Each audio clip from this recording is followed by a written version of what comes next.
الزمالك وكل مستجدات نادي الزمالك على الساحه الرياضيه، كلنا عارفين ان بزيرة خلع خلاص. لا والله خلع. والله بزيرة ضحك علينا وخلع. بيقول لك في طياره متجه الى دبي، الى شباب اهل دبي. طب ازاي يا جدعان؟ هو لسه له ايه؟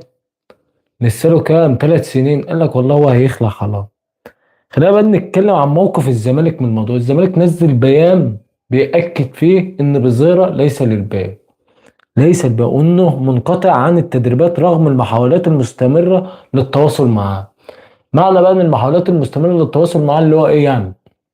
ان يا باشا بنبعت له فاكسات، نبعت له ايميلات، لا ما بيردش علينا. الواد مش شايف نادي الزمالك اصلا، تلاقي في سنة ومش شايفه، بيعمل لنا بلوكات. اي والله. زي ما انت بتحب حد كده مثلا تقعد تبعت له، هو زعلان منك يقوم عامل لك بلوك. هو دي بزر اللي بيعمل كده بالظبط. طب بقى كل الكلام عن موقف فيفا، موقف الفيفا ايه بقى؟ موقف الفيفا، الفيفا بتقوم عامله ايه؟ مديه بطاقه مؤقته للاعب، حتى لو هو لو فاسخ عقده من طرف واحد. ليه بقى؟ لان الفيفا دايما في طرف اللاعب، هم ما يعرفوش الوقت ايه اللي حصل. طب يا عم تعالى، انت مش فسخت عقدك، هنطلع لك بطاقه مؤقته دوليه، خدها والعب فيها، يلعب بها لغايه بقى ما نادي الزمالك يرفع اوراق بقى انه واخد مستحقاته. لو واخد مستحقاته زي ما بيقول ومظبطين ورقه والدنيا جميله، يبدا ايه بقى؟ يرفعوا عليه ايه؟ قضيه. اهم حاجه بقى ان اللي احنا عاوزين نتكلم فيه معايير التعويض في حال فسخ العقد من طرف واحد. يتم تحديد قيمه التعويض بناء على 4 معايير عشان الزمالك ياخد فلوسه صح. على 4 معايير عشان نعرفوا البتاع ده بيتطبق ازاي. اول حاجه، اول حاجه السن. سنه كام؟ سنه كام سنه؟ تاني حاجه قيمه العقد تشمل الراتب الذي يتقاضاه اللاعب والمده المتبقيه في عقده. دي مهمه يعني اللاعب دي لسه له كام سنه وبياخد راتب قد ايه، عشان نشوف التعويض هيجي قد ايه.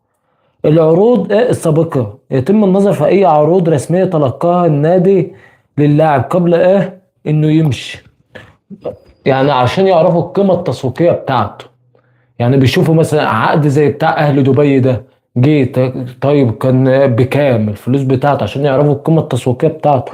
عمر اللاعب، لاعب لسه صغير، انت عنده 20 سنه، اللاعب دي كنا نستفيد بيه المفروض 5 6 سنين. اللاعب لاعب موسم وعايز يمشي، كل ده يعني مش هتجيب لاعب مثلا عنده 33 سنه زي واحد عنده عنده عنده 20 سنه. بالظبط ده عنده 20 سنه، عيل صغير. كنا هيلعب عندنا 4 مواسم ونمشيه وهو في التوب، في التوب، وناخد منه فلوس اللي هو هياخدها دلوقتي.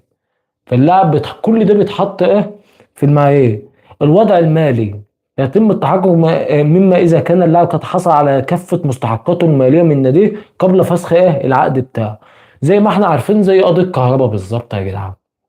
الموضوع ده عامل زي قضيه كهرباء بالظبط. فالزمالك ايه بقى؟ لازم يرفع دلوقتي كل مستندات بقى، كل ما يخص موضوع بزارة ده، انه واخد مستحقاته، وان احنا بنبعت له اصلا على الايميلات بتاعته من زمان، واحنا بنخصم عليه اصلا بسبب انه ما يجيش التدريبات. كل ده لازم يتبعت، لازم يتبعت. يعني الالتزامات الماليه، النادي دفع للاعب كافه مستحقاته ولا لا لغايه نهايه شهر اغسطس.